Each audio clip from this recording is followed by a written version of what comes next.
헤어롬교회 성도 여러분 안녕하십니까? 서상배 목사입니다. 오늘은 요엘서 1장 1절에서 4절 말씀으로 하나님이 보내신 메뚜기 재앙이라는 제목으로 말씀을 전하겠습니다. 요엘 선지자는 자신이 전하는 말씀의 출처를 여호와께서 이르신 말씀이라고 밝히며 메시지의 정당성을 부여하며 시작합니다. 선지자는 유대 사회를 구성하는 모든 계층들에게 최근에 임한 메뚜기 재앙에 대해 슬퍼하며 그 심각성을 인식하라고 권고합니다. 노인들, 소비자들, 백성들, 생산자들, 제사장들이 말씀을 들어야 하는 대상들입니다. 한마디로 모든 계층의 사람들입니다. 메뚜기 재앙이 유대 사회의 모든 계층과 모든 분야에 영향을 미쳤음을 말합니다. 첫 번째, 가장 나이가 많은 노인들에게 권고합니다. 2에서 4절. 선지자는 먼저 노인들을 부르며 권고합니다. 노인들은 오랜 삶을 살면서 경험이 매우 풍부한 사람들입니다. 선지자는 과거에 결코 들어보지 못했던 대단한 사건이 터졌다고 외칩니다.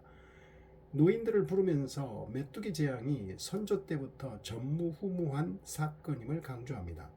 그만큼 그들이 체험하고 있는 일이 충격적이고 두려운 일이라는 것입니다. 메뚜기를 4개의 다른 단어로 표현하면서 메뚜기떼로 인해 발생할 재앙의 모든 면을 언급하면서 장차 시행될 심판이 그만큼 철저함을 보여줍니다.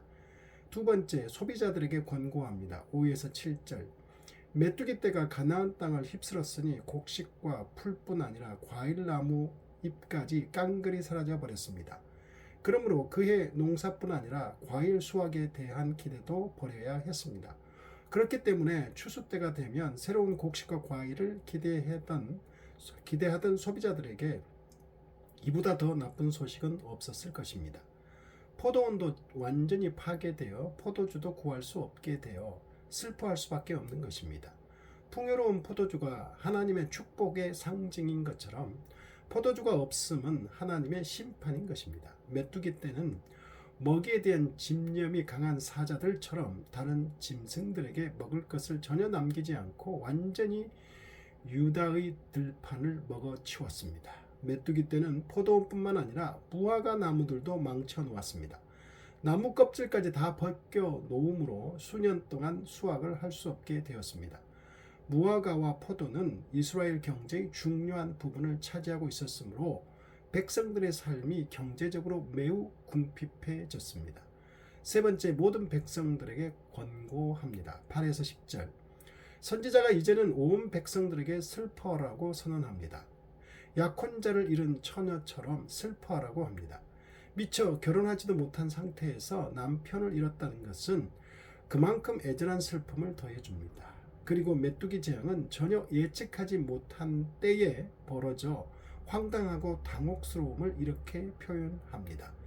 마치 새색시가 부푼 가슴을 안고 시집가는 날 입을 색동옷을 꺼내놓고 그날을 그리다가 갑자기 들려온 남편 될 사람의 죽음 소식에 망연자실하여 색동옷과 대조적인 까만 베옷으로 갈아입고 통곡하듯이 애곡하라고 합니다.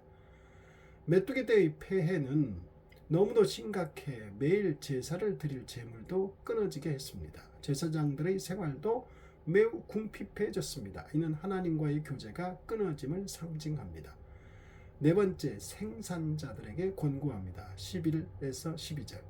메뚜기떼로 인해 밭과 과수원들이 모두 파괴되었으니 이것들을 생계수단으로 해왔던 농부들이 슬퍼해야 할 상황이 된 것입니다.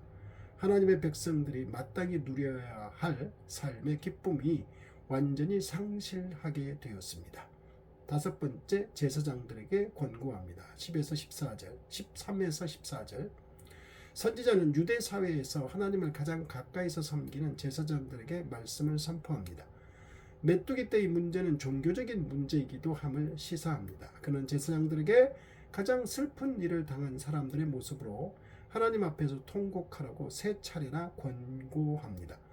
제사장들이 슬퍼해야 하는 이유는 매일 아침 저녁으로 하나님께 드려야 할 제물이 모두 동났기 때문입니다. 제사장들이 할 일이 없어져 버렸습니다. 그러나 제사장들은 백성들의 종교적 지도자들로서 이 어려운 역경에서 개인적인 탄식과 회개에만 머물러서는 안 된다고 합니다. 선지자는 제사장들에게 모든 백성들을 모아 주께 부르짖으라고 권면합니다.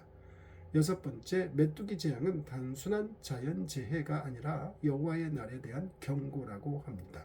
15에서 20절. 선지자는 메뚜기 재앙은 단순한 자연재해가 아니며 신학적으로 매우 중요한 의미를 지닌 여호와의 날에 대한 경고라고 합니다. 그리고 다가오는 여호와의 날을 생각하여 어떻게 대처해야 하는가도 가르쳐 줍니다. 선지자는 세 가지로 메뚜기 때의 재앙이 여호와의 날을 묘사하고 있음을 선언합니다. 첫째, 여호와의 날이 임하면 성전에도 기쁨과 즐거움이 없다고 합니다.